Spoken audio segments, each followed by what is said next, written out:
Hello friends, എൻ്റെ പേര് റാഷിദ്. ഒരു ബ്ലോഗ് നിർമ്മിക്കാം, അതിലൂടെ പണം സമ്പാദിക്കാം എന്ന സമ്പൂർണ്ണ മലയാളം ട്യൂട്ടോറിയലുകളുടെ രണ്ടാമത്തെ വീഡിയോയിലേക്ക് എല്ലാവർക്കും സ്വാഗതം. അപ്പോൾ ഇന്ന് നമ്മൾ ചർച്ച ചെയ്യാൻ പോകുന്നത്, അല്ലെങ്കിൽ ഇന്ന് ഞാൻ പറയാൻ പോകുന്നത്, എങ്ങനെയാണ് ഒരു ഫാവിക്കൺ ചേഞ്ച് ചെയ്യുന്നത്, ബ്ലോഗറിൻ്റെ ഫാവിക്കൺ എങ്ങനെയാണ് ചേഞ്ച് ചെയ്യുന്നത് എന്നാണ്. അപ്പോൾ അതിന് മുമ്പ് ആദ്യം നമ്മൾ അറിഞ്ഞിരിക്കേണ്ടത് എന്താണ് ഫാവിക്കൺ എന്നുള്ള കാര്യമാണ്.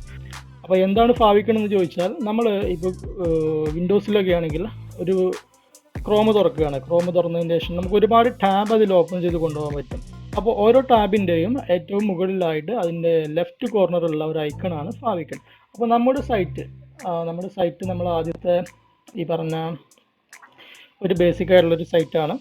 ഇതിൽ പ്രത്യേകിച്ചൊന്നും ചെയ്തിട്ടില്ല. നമ്മളാകെ ഒരു പോസ്റ്റ്, മൈ ബ്ലോഗ് എന്ന് പറയുന്ന ഒരു എംപ്റ്റി പോസ്റ്റ് മാത്രമാണ് ക്രിയേറ്റ് ചെയ്തിട്ടുള്ളത്. അപ്പോൾ ഇതിൻ്റെ ഫാവിക്കൺ എന്താണെന്ന് വെച്ചാൽ, ഇവിടെ ഏറ്റവും മുകളിലായിട്ട് ഈ ബ്ലോഗറിൻ്റെ തന്നെ ഒരു ഐക്കൺ കണ്ടോ, ഇതാണ് ഇതിൻ്റെ ഫാവിക്കൺ. അപ്പോൾ ഇത് നമ്മൾ ചേഞ്ച് ചെയ്ത് നമുക്ക് ഇഷ്ടമുള്ള ഒരു ഫാവിക്കൺ മാറ്റാൻ പോവുകയാണ്. അപ്പോൾ അതെങ്ങനെയാണെന്നാണ് ഈ വീഡിയോയിൽ പറയുന്നത്. ഓക്കെ, അപ്പോൾ അതിനായിട്ട് നമ്മൾ ആദ്യം ബ്ലോഗറിൻ്റെ ഡാഷ്ബോർഡിലേക്ക് പോകാം. അപ്പോൾ ഡാഷ്ബോർഡിൽ എങ്ങനെയായിരിക്കും, ഇതിന് മുമ്പ്, അതായത് ഒരു 2-3 വർഷങ്ങൾക്ക് മുമ്പ് ഈ ഒരു ഫാവിക്കൺ മാറ്റുന്നത് വേറെ ഒരു സെറ്റിങ്സിലൂടെ ആയിരുന്നു. അതായത് നമ്മൾ ഇവിടെ ജസ്റ്റ് ഈ ഒരു ലേഔട്ടിൽ തന്നെ നമുക്കത് മാറ്റാൻ പറ്റും.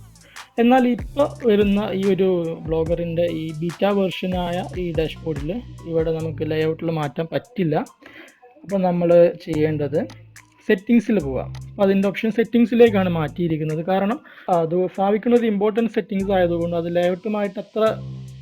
ലേഔട്ടിനേക്കാൾ അതൊരു സൈറ്റിൻ്റെ ജനറൽ സെറ്റിങ്സുമായിട്ട് ബന്ധപ്പെട്ടതായതുകൊണ്ടും ഫാവിക്കൺ ഇപ്പോൾ സെറ്റിങ്സിലാണുള്ളത്. അപ്പോൾ ഇവിടെ നമുക്ക് ഒരുപാട് കാര്യങ്ങൾ കാണാൻ പറ്റും. അതിൻ്റെ ഏറ്റവും അടിയിലായിട്ട് ഫാവിക്കൺ എന്ന് കാണാം. ഇവിടെ ക്ലിക്ക് ചെയ്യാം. അപ്പോൾ അവർ പറയും നിങ്ങൾക്ക് 100 KB താഴെ ഉള്ള ഒരു ഇമേജ് സെലക്ട് ചെയ്യാൻ പറയും, ഒരു ഐക്കൺ സെലക്ട് ചെയ്യാൻ പറയും. അപ്പോൾ നമുക്കിവിടെ ആ ഒരു ഐക്കൺ സെലക്ട് ചെയ്ത് കൊടുക്കാം. ഇവിടെ ചൂസ് ഫയൽ എന്ന് പറയുന്നത് ക്ലിക്ക് ചെയ്യാം. ഓക്കെ, അപ്പോൾ ഞാനൊരു ഐക്കൺ അതിൽ നിന്ന് ഡൗൺലോഡ് ചെയ്ത് വെച്ചിട്ടുണ്ട്. ഇവിടെ ഞാൻ ഡൗൺലോഡിൽ ഒരു ഐക്കൺ അപ്പോൾ ഞാൻ ആ ഐക്കൺ സെലക്ട് ചെയ്യാൻ പോവുകയാണ്. അത് സെലക്ട് ചെയ്യാം. ഒരു 2 സെക്കൻഡ് വെയിറ്റ് ചെയ്ത് കഴിഞ്ഞാൽ ഐക്കൺ ഇവിടെ വന്നതായിട്ട് കാണാം. അപ്പുറത്തൊരു റിമൂവ് എന്ന് പറയുന്ന ഒരു ലിങ്ക് വരും. ഇനി നിങ്ങൾക്ക് ഐക്കൺ പിന്നെ പോയെങ്കിലൊക്കെ ചേഞ്ച് ചെയ്യാനോ അല്ലെങ്കിൽ അതിൻ്റെ അപ്ഡേറ്റ് ചെയ്യാനൊക്കെ വേണമെങ്കിൽ ഇവിടുന്ന് ഈ ഒരു ഐക്കൺ മാറ്റിയിട്ട് റിമൂവ് ചെയ്തിട്ട് വീണ്ടും ഈ പഴയ പോലെ തന്നെ, നമ്മളിപ്പോൾ ചെയ്ത പോലെ തന്നെ പുതിയൊരു ഐക്കൺ വെക്കാൻ പറ്റും. ഓക്കെ, എന്നിട്ട് ഇവിടെ ഈ സേവ് ഫയൽ കൊടുത്തു കഴിഞ്ഞാൽ നമ്മുടെ പരിപാടി കഴിഞ്ഞു. ഇനി നമുക്ക് ഈ ഐക്കൺ മാറിയിട്ടുണ്ടോ, നമ്മുടെ ഫാവിക്കൺ മാറിയിട്ടുണ്ടോ എന്ന് നോക്കാം. അതിന് നമ്മുടെ സൈറ്റ് ജസ്റ്റ് ഒന്ന് റിഫ്രഷ് ചെയ്യാണ്.